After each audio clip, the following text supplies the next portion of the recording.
The blizzard swallowed everything. Kalira ran blindly through the white void, her wedding gown dragging through snow that reached her thighs. The silk had torn hours ago, leaving jagged ribbons that snapped like wounded birds behind her. Her bare feet had stopped hurting somewhere around midnight. Now they were simply numb, two frozen blocks that she forced to move through sheer desperation. She could not feel the cold anymore. That terrified her more than anything. Blood dripped from the gash on her temple where Varek's ring had split her skin. It froze against her cheek in dark crystalline trails. More blood seeped through the bodice of her ruined dress, staining the white fabric crimson where his claws had raked across her ribs. Her wedding night. This was supposed to have been her wedding night. The wind screamed through the mountain pass, and Kalira screamed back at it, a raw sound of defiance that was immediately torn away and scattered into nothing. She did not know where she was going. She only knew that she would die before she let Varek touch her again. 3 moons ago, she had believed in love. The memories surfaced unbidden, warm against the killing cold. The autumn gathering at the neutral grounds, where wolves from all kingdoms met under a banner of temporary peace. She had slipped away from her father's watchful eye to walk the moonlit forest, and she had found him there. Or he had found her. He had never given his true name. Neither had she. It was the unspoken rule of such encounters, where political enemies might brush shoulders without consequence. He called himself simply a wandering wolf, and she had laughed and said she was just a healer's apprentice. 3 nights. They had stolen 3 nights together while the gathering continued without them, walking beneath ancient oaks, sharing stories by hidden streams. And on the final night, in a clearing where moonlight pooled like liquid silver, he had kissed her with such reverent tenderness that she had wept. When the gathering ends, he had whispered against her lips, I will find you. I swear it on my wolf's soul. Whatever it takes, wherever you are, I will find you and make you mine. She had believed him. She had returned home with his scent still clinging to her skin, with the ghost of his touch still warming her blood. She had waited for him to come. Instead, her father had come to her chamber with grief in his eyes and chains in his hands. House Valdris had fallen. Her mother was dead. Her brothers were dead. And Kalira, the last surviving heir of a defeated bloodline, had been sold to the wolf who had slaughtered her family. Varek of Thornfeld. The wedding had been a blur of incense and iron. She had stood before the altar in white silk, while the wolf who murdered her mother placed a claiming bite on her throat. The pain had been nothing compared to the death of every hope she had ever held. And tonight, when Varek had come to her chambers to consummate their union, she had seen the cruelty behind his handsome mask. He did not want a wife. He wanted a vessel, a breeder for the powerful bloodline she carried. And when she had resisted, when she had dared to push him away, his claws had answered. So she had run. Out the window, into the blizzard, into certain death, because death was better than one more moment beneath his hands. Now, as the snow reached her waist and her legs finally buckled, Kalira wondered if the wandering wolf ever thought of her. If he had tried to find her as he promised. If he would mourn when he learned she had frozen to death in a mountain pass, wearing another man's mark on her throat. She collapsed face first into a drift. The cold embraced her like a jealous lover. This is not so bad, she thought dimly. Peaceful, even. Her eyes fluttered closed, and in the darkness behind her lids, she saw his face one final time. The sharp jaw, the dark hair that fell across his brow. The wolf-bright eyes that had blazed with passion when he looked at her. I will find you, he had promised. You are too late, she whispered to the ghost. Then there was only silence. Kaelin had not meant to be out in the storm. The Alpha King of Arendor had left his war camp to clear his head, to let his wolf run through the mountain passes that marked the border between his kingdom and Thornfeld. weeks of preparation for the coming war, and he was no closer to driving the blade through Varek's heart that the bastard so richly deserved. Varek of Thornfeld, the wolf who had butchered the noble house of Valdris in a single blood-soaked night, who had seized their territories through murder rather than honorable combat, who now sat on a throne built from the bones of better wolves and called himself a king. Kaelin had known the Lord of Valdris, had respected him, and he had heard the whispers about what happened to the Valdris daughter, the one who survived, sold to her family's murderer like cattle. The thought made his wolf snarl with protective rage that surprised him with its intensity. The blizzard hit without warning, forcing him to seek shelter in a shallow cave. He should have stayed there until it passed. Any sensible wolf would have. But something pulled at him through the howling wind, a scent, faint, impossible, buried beneath layers of snow and ice and blood, but undeniably there. His wolf surged forward, seizing control before Kaelin could think. He crashed through the drifts in his massive black wolf form, following that thread of scent with single-minded desperation. He knew that scent. He had been drowning in the memory of it since the gathering. Moonflowers and honey, the woman who had bewitched him in 3 short nights, and then vanished like morning mist. The woman he had searched for in every corner of his kingdom, following whispers and dead ends until hope had curdled into bitter acceptance. She had never existed. That was what he had told himself. She had been a dream, a fantasy, a cruel trick of the gathering magic. But the scent was real. He found her half buried in a snowdrift, her body so still that for one agonizing moment he thought he was too late. No, no, no, no. Kaelin shifted back to human form, heedless of the cold, and pulled her from the snow with desperate hands. She was ice. Her lips were blue. Her heartbeat was barely a whisper. But she was alive. He did not question why she was here, did not pause to examine her torn wedding gown or the wounds on her body. He simply gathered her against his chest and ran. His camp was 20 minutes away. He made it in 10, his wolf lending him speed that bordered on supernatural. His guards shouted questions that he ignored. He carried her straight to his tent, to the fire that burned in the iron brazier, and laid her on the furs beside it. Blankets, he barked at the nearest soldier. Healing supplies, now. As he worked to warm her frozen limbs, his eyes catalogued her injuries, the gash on her temple, the claw marks across her ribs, the defensive wounds on her forearms. Someone had hurt her. Someone had hurt his woman. The growl that rumbled from his chest was barely human. Then she stirred. Her eyes fluttered open, unfocused and glazed with cold. For a moment she simply stared at the canvas ceiling of his tent. Then her gaze found his face. Recognition flooded her features. "It is you," she breathed. "You are him." Kaelin's heart stopped. She knew him.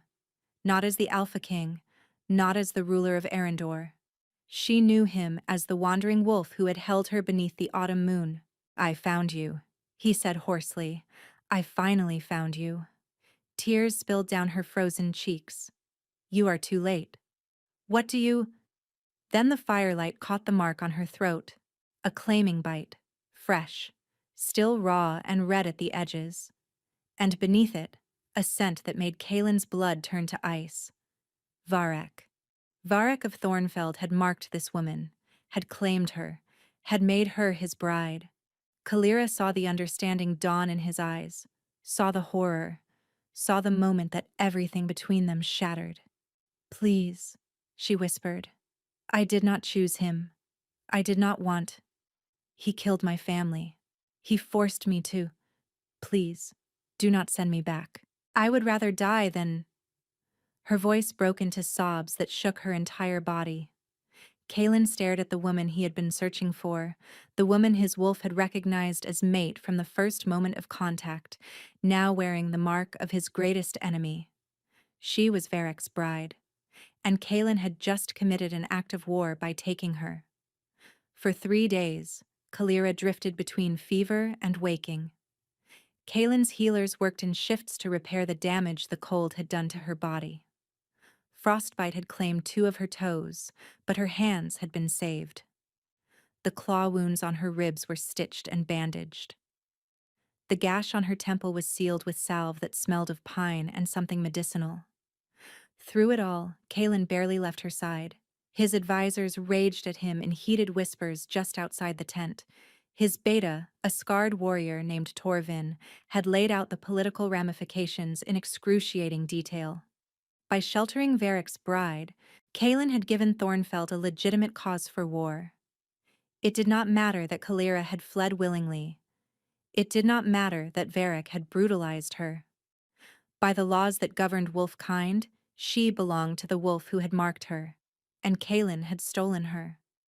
Send her back, Torvin had urged, before Varric learns where she is.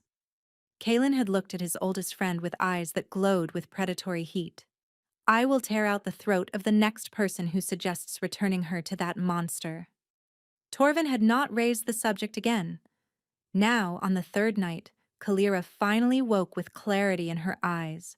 She found herself in a tent far grander than she had realized during her fevered glimpses. Rich furs lined the floor. A brazier crackled with warmth. And seated in a chair beside her bed, watching her with an expression of tortured longing, was the man she had fallen in love with at the gathering. The man she now knew was Kaylin of Arendor, the Alpha King, the sworn enemy of her forced husband. How are you feeling? He asked quietly. Kalira pushed herself upright, wincing at the pull of her stitched wounds. Like I ran through a blizzard and almost died. A ghost of a smile touched his lips. It did not reach his eyes. You did. The healers say you should have died. That the cold had claimed you completely by the time I found you. He paused. They cannot explain why your heart kept beating. Kalira's hand moved instinctively to her chest. I kept thinking of you, she admitted. When I was dying, I kept seeing your face. Kaylin's expression fractured. He rose and crossed to the tent's entrance, his back rigid with tension. I searched for you, after the gathering. I sent wolves to every corner of every kingdom, looking for a healer's apprentice with moonflowers in her hair. I was not a healer's apprentice. I know that now. His voice was rough.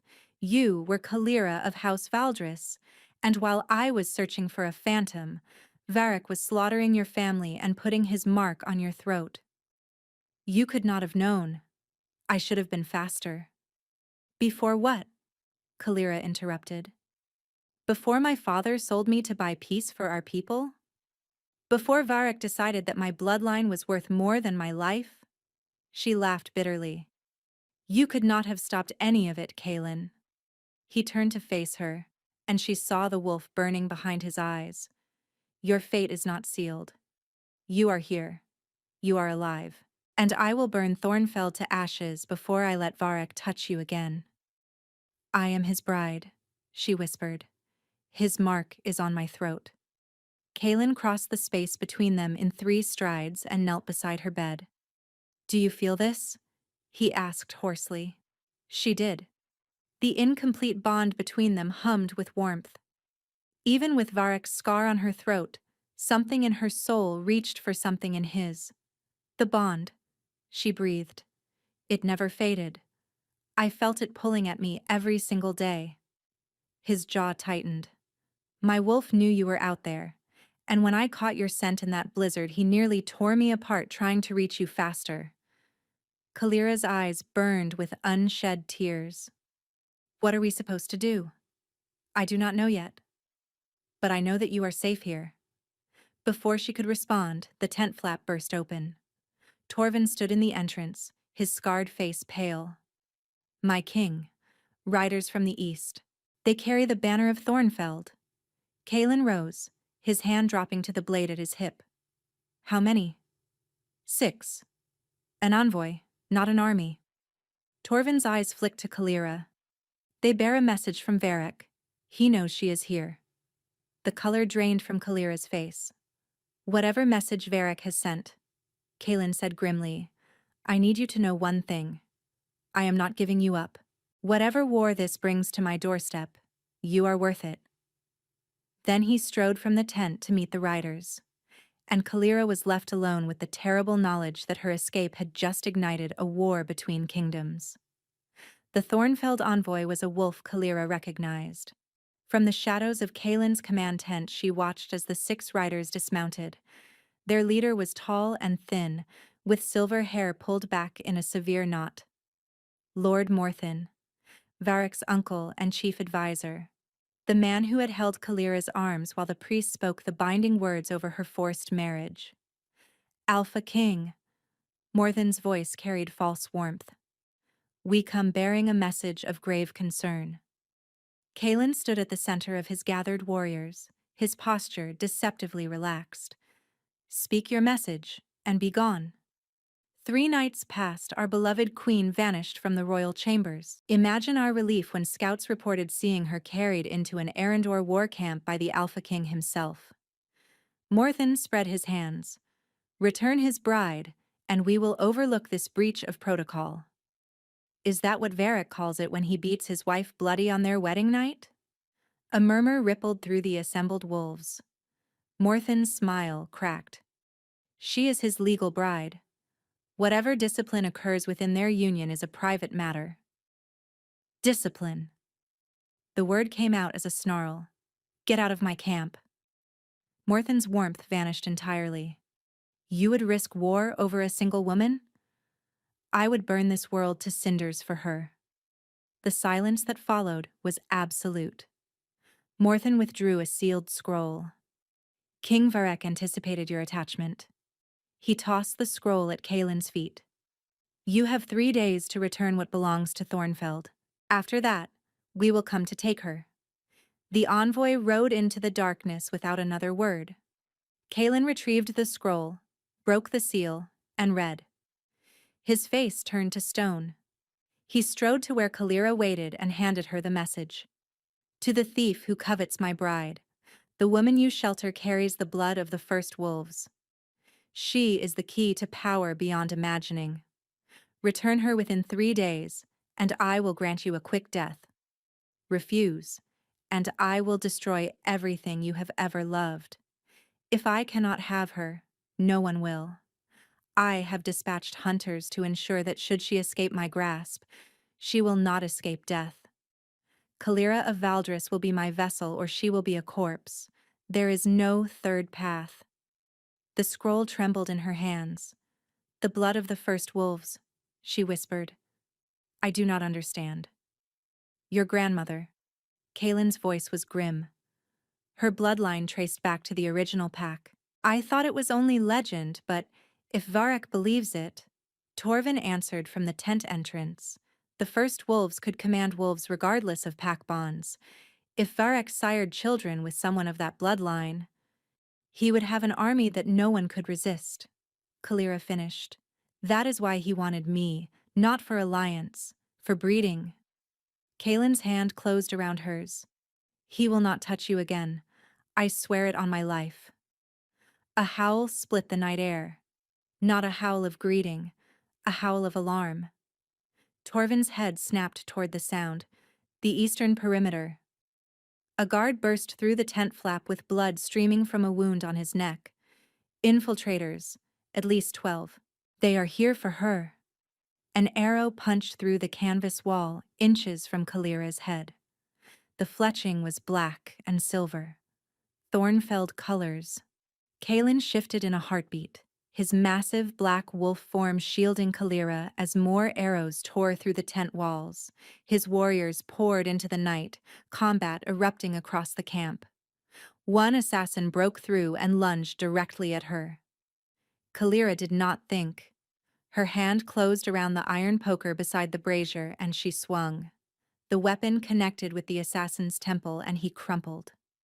But there were more behind him, and Kaelin, still in wolf form, was fighting 3 attackers at once, unable to reach her. An assassin's blade arced toward her throat. Kalira raised her arms to shield herself, knowing it was futile. Then golden light erupted from her palms. The assassin flew backward, his body crashing through the tent wall. The light spread from Kalira's hands, racing up her arms, surrounding her in a cocoon of blazing warmth. She stared at her own glowing skin in shock, the blood of the first wolves. It was real. It was waking up inside her. The remaining assassins fled into the darkness, their mission abandoned in the face of power they had not anticipated. And Kalira stood in the ruins of the tent, golden light still crackling around her fingers, with no idea what she had just become. Through the chaos, her eyes found Kaelin. He had shifted back to human form and was staring at her with an expression she could not read. "What is happening to me?" she whispered. Before he could answer, the light flared one final time and Kalira collapsed into darkness. Kalira woke to the smell of smoke and healing herbs. She was in a healer's tent now, smaller and lined with shelves of glass bottles. She lifted her hands before her face, turning them slowly in the dim light. They looked the same as always, but she could still feel the echo of that golden fire beneath her skin. Dormant now, but undeniably present. "You slept for 16 hours. Kaelin's voice came from the shadows. He stepped into the candlelight, and Kalira's breath caught. He looked destroyed. Dark circles bruised the skin beneath his eyes. His jaw was shadowed with stubble. "The assassins?" she asked. "Dead or fled? We lost 4 wolves." His voice was controlled. "Torvin took an arrow meant for my back. He will recover." Guilt crashed over her. "This is my fault. Do not blame yourself for the violence of evil men." Kalira looked at her hands again. "What happened to me?" Kaelin chose his words carefully. "The first wolves were blessed by the moon herself with power beyond ordinary shifters. They could command any wolf, regardless of pack bonds. The bloodline was supposed to have died out 5 centuries ago, but the power can sleep for generations, waiting for the right vessel. And I am that vessel. It would seem so." The healers believe the dormant power was awakened by extreme stress. The blizzard, the injuries, the attack. His jaw tightened. The forced marking. Kalira's hand moved to her throat, to the scar that still ached with Varek's claim. "Can it be removed? The mark?" Pain flickered across Kaelin's features. "Not by any means I know of. But not in truth." Kalira met his gaze. "My body may carry his scar, but my soul never accepted him. When he bit me, there was only pain. When you touched me at the gathering, I felt—" "I know," Kaelin said hoarsely. "I felt it too." Then he withdrew a folded piece of parchment. "This arrived an hour ago." Kalira took the paper with trembling fingers. The message was from Varek's steward, a man named Colvin. "Lady Kalira, your escape has brought consequences. The king has ordered the imprisonment of every servant who attended you, claiming 1 aided your flight. 23 souls now languish in the dungeons, awaiting execution at the next full moon. Among them is Brina, the old nursemaid who raised you. He says their deaths will be on your conscience." The parchment slipped from Kalira's fingers. Brina, the woman who had sung her to sleep as a child, who had wept when Kalira was dragged to the altar and could do nothing to stop it. "He is using them as bait," Kaelin said grimly. "Because he is right." Kalira's voice was barely a whisper. "I cannot let them be slaughtered. Kalira, they are going to die. 23 people. And Brina—" her voice cracked. "Brina is the only mother I have left." She pushed herself upright despite her healing wounds. "What are you doing?" Kaelin demanded. "What I have to do. If I return before the full moon, you will be killed." Kaelin's hand closed around her wrist. "Did you not read his message? You will be his vessel? Or a corpse?" "Then I will be a corpse. At least the others will live." "No." The word was absolute. "I did not search for you only to watch you walk back into the arms of the monster who hurt you." His wolf bled into his eyes, Trust me to find another way. Trust that you are not alone anymore. What choice do I have? Kalira shouted. We make a new choice. Together. His hands cupped her face with devastating gentleness. I love you. The words hung between them, trembling. I loved you from the first night at the gathering. I loved you when I thought you were a healer's apprentice. I love you now, even with his mark on your throat, even knowing that keeping you might cost me everything. Kalira's hands rose to cover his. I love you too. I loved you when I stood at Varric's altar and wished I was anywhere else. I loved you when I was dying in that snowdrift. Kaelin pulled her against him. We will save the hostages without surrendering you, he murmured into her hair. I do not know how yet, but we will. The tent flap flew open. Torvin stood in the entrance, his arm bound in a sling. My king, our scouts have returned from the border. And? Varric has mobilized his entire army. They march for Arendor as we speak. He paused. And the hostages, he is bringing them. Chained at the front of his column. He means to execute them on Arendor soil. Kalira's blood turned to ice. Varric was not just hunting her anymore. He was making her the villain of his story. The war council convened within the hour. Kalira stood at the edge of the command tent, watching as Kaelin's generals argued over maps. She did not belong here. Every face reminded her of that fact. She was the enemy's bride, the woman who had brought war to their doorstep. We cannot meet them in open battle, a grizzled commander named Aldrich was saying. Varric's army outnumbers ours 3-1. If we do nothing, he will reach our walls within 4 days, Torvin countered. And he will execute those hostages where every wolf can see. Kaelin's voice cut through. Surrendering Lady Kalira is not an option. Then what do you propose, my king? We take the hostages before his army reaches our borders. Every head turned toward Kalira. She had not meant to speak. The words had simply emerged. Varric is using the hostages as a shield. He expects you to wait, to eventually surrender me. She met Kaelin's eyes. But he does not know about my power. Your power is unpredictable, Torvin interjected. Then I will learn to control it. Quickly. Everyone out, Kaelin commanded. The generals filed out. When they were alone, Kaelin rounded on her. You offered yourself as a sacrifice in front of my entire war council. I offered a solution. You offered to die. I offered to save 23 innocent lives. Kalira refused to back down. Is that not what a queen would do? Kaelin's anger deflated, replaced by something like despair.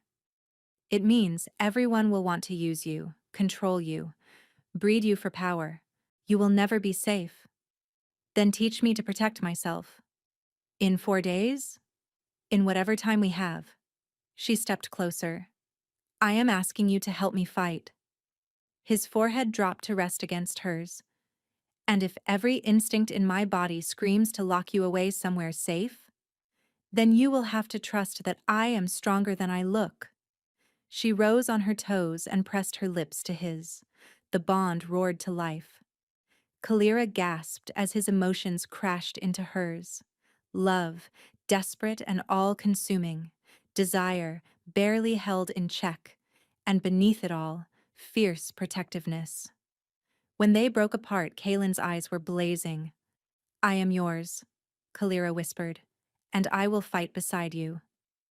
A knock interrupted them. Torvin entered with a young female wolf at his side, covered in mud and blood. This is Senna. She escaped from the Thornfeld column. Kalira's breath caught. You were with the hostages? Senna nodded shakily. My lady, you need to know what Varric is planning. He has his mages working on a ritual. He means to use the hostages' deaths to power a blood curse, one that will bind you to him completely. Body, mind, and wolf. A forced mate bond, Kalira whispered. Senna nodded.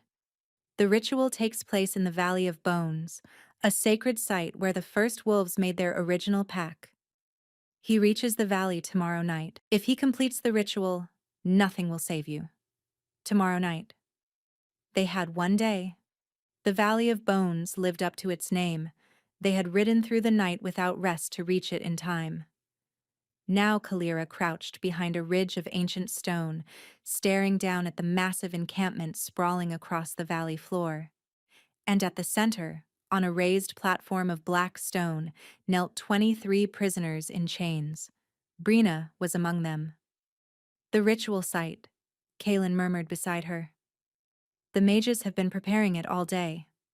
He pointed to a circle of runes carved into the earth. Even without understanding the symbols, Kalira could feel the wrongness emanating from them. How many guards? Torvin asked.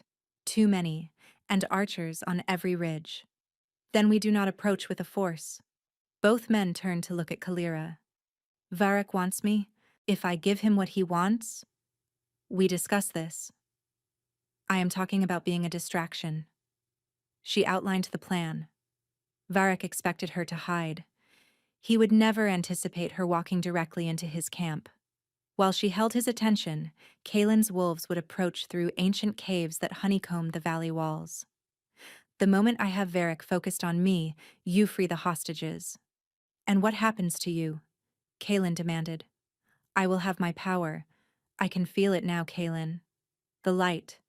It responds to my will. And if Varric completes the ritual before we reach you, then you kill him anyway. And you kill me too, if you must. I would rather die free than live as his puppet. The anguish on Kaelin's face was terrible. Do not ask this of me. I am not asking. I am telling you what needs to happen. She softened her voice. You said we would fight together. This is how we fight. For a long moment, Kaelin said nothing. Then slowly, he nodded. You have until the moon reaches its peak. If the hostages are not free by then, I am coming for you whether the plan is complete or not. He pulled her into a kiss that tasted like goodbye. Come back to me, he breathed. Always. The walk down into the valley was the longest of Kalira's life. Guards surrounded her within minutes. I wish to speak with your king, she said calmly. Tell him his bride has returned. Varric emerged from the largest tent, his handsome face twisted with triumph. My darling wife, I knew you would see reason. I have come to negotiate. You have nothing to negotiate with. In a few short hours, you will not even remember his name. He gestured toward the ritual platform. Do you see them?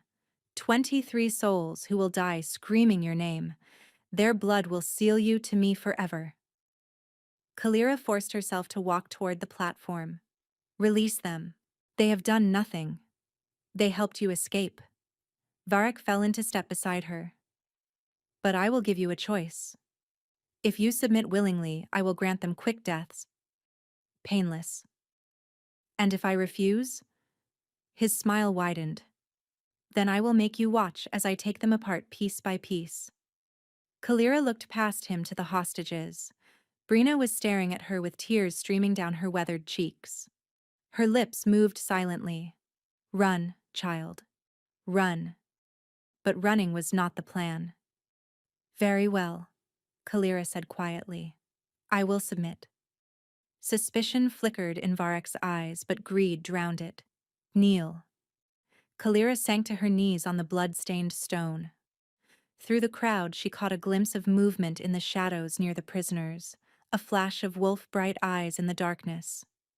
Kaelin's wolves were in position. She just needed to buy them more time. Varric circled her slowly. 3 moons I have waited for this moment. You are always meant to be mine, Kalira. He gripped her collar and tore it down, exposing her throat. Now, let us make this permanent.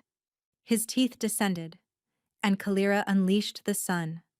The golden light exploded from her body with the force of a thunderclap. Varric was thrown backward, his scream of shock lost in the roar of power that filled the valley. Soldiers stumbled and fell, torches extinguished. The runes carved into the earth cracked and shattered. And in the chaos, Kaelin's wolves struck. They poured from the cave entrance, racing toward the hostages. Chains were severed. Prisoners were lifted. Within seconds, the first of them had vanished into the tunnels. Varric rose from where he had fallen. "Kill her!" he screamed. Soldiers rushed toward Kalira from every direction. She met them with light. Each burst of power sent bodies flying. She was burning through her reserves at a terrifying rate, but she did not stop. Not until the last hostage was free. Through the chaos, she saw Brina being carried toward the caves by a massive gray wolf. Safe. But Kalira's power was fading. The light that had blazed like a star was flickering now. Her legs trembled, her vision blurred, and Varric was getting closer. "Remarkable," he snarled, "but power has limits, little wolf, and you have reached yours." He was right. Kalira fell to her knees as the last of the golden light faded. Varric drew a blade. "The ritual does not require you alive, only your blood." He raised the sword, and a black wolf the size of a warhorse crashed into him. Kaelin. The two wolves tumbled across the ritual platform in a tangle of claws and fangs. Blood sprayed across the stones. Kalira tried to rise, but her body would not obey. Kaelin was larger, stronger, but Varric was cunning. Every time Kaelin pressed an advantage, Varric twisted away. A slash of claws opened a gash across Kaelin's shoulder. He stumbled. Varric lunged for his exposed throat. "No!" The scream tore from Kalira's chest, carrying with it the last ember of power she possessed. The ground beneath her hands began to glow. Ancient runes blazed to life across the valley floor, spiraling outward, illuminating symbols carved into the rock 10,000 years ago. The Valley of Bones remembered its original purpose, and it remembered the bloodline that had consecrated it. Both wolves froze as power older than kingdoms surged through the earth. Kalira rose to her feet. She was glowing. Not just her hands, but her entire body, suffused with light that seemed to come from the moon itself. Her eyes blazed bright gold. Her hair lifted around her face. And when she spoke, her voice carried harmonics that made every wolf in the valley drop to their knees. "Varric of Thornfeld, you have violated the sacred laws of our kind. You have murdered innocents. You have forced a claiming on an unwilling soul. You have desecrated this holy ground with blood magic." She walked toward him. "The punishment is death." Varric shifted back to human form, terror on his face. "You cannot kill me. I am a king. Your wolves have abandoned you." It was true. The Thornfeld soldiers were fleeing into the night. "Please. Mercy." Kalira stopped before him. "You showed no mercy to my family. No mercy to the servants you chained. No mercy to me." She shook her head. "Why should I grant what you never gave?" "Wait." Kaelin's voice, human again, rough with exhaustion. He limped toward her. "Let me." Kalira hesitated. "He hurt you. He hunted you. He would have destroyed your mind." Kaelin's voice was soft, but the rage beneath it was volcanic. "This is my right, as your mate." Kalira lowered her hand. Kaelin stepped forward, shifting as he moved. Varric screamed. It was the last sound he ever made. The dawn found Kalira sitting on the edge of the ritual platform, the golden glow fading from her skin. Kaelin approached, his wounds bandaged, his face drawn but his eyes burning with devotion. "The hostages are safe. All 23. And Varric's army? Scattered. Word has spread about what happened here." Kalira shuddered. "I do not want to command anyone." "I know." Kaelin knelt before her. "But that power will change everything." "Let it." She met his eyes. "I am done being afraid." He reached up to touch her face. "There is something I need to do, if you will allow it." She understood. "The mark cannot be removed," she whispered. "But it can be covered. My mark where his once was. My bond replacing the corruption he forced upon you." Tears spilled down her cheeks. You would bind yourself to a woman who carries another wolf's scar? I would bind myself to you if you carried the scars of 1,000 wolves. You are my mate. Nothing will change that. Then yes, claim me. Make me yours. His teeth sank into her throat. But this time, there was no pain. There was only warmth. Light. Two souls recognizing each other. The bond roared to life, pure and whole and eternal. She saw herself through his eyes, the moonlit goddess at the gathering, the phantom he had searched for. The warrior who had walked into an enemy camp alone. And he saw himself through hers. The wandering wolf who had captured her heart. The king who had defied every law to protect her. When Kaelin finally released her, they were both trembling. Mine, he breathed. Yours. Always. Months later, in the great temple of Arendor, they were wed beneath a full moon. Kalira wore silver and white, her throat proudly displaying Kaelin's claiming mark. Beside her, the Alpha King stood in ceremonial black, his hand clasped around hers. And beneath her gown, the subtle swell of her belly held a secret they had shared only with each other. Twins, a boy and a girl, the first children of the reunited First Wolf bloodline in 5 centuries. I love you, she whispered as the ceremony concluded. Kaelin pulled her close. I loved you when I found you dying in the snow. I will love you until the stars themselves burn out. The wolves of Arendor raised their voices in a howl of celebration, and as Kaelin swept Kalira into his arms, she finally understood what the wandering wolf had promised her all those months ago. He had sworn to find her. And he had. They had found each other against every obstacle fate had thrown between them. And they would love each other until the very end of time. Thank you so much for listening.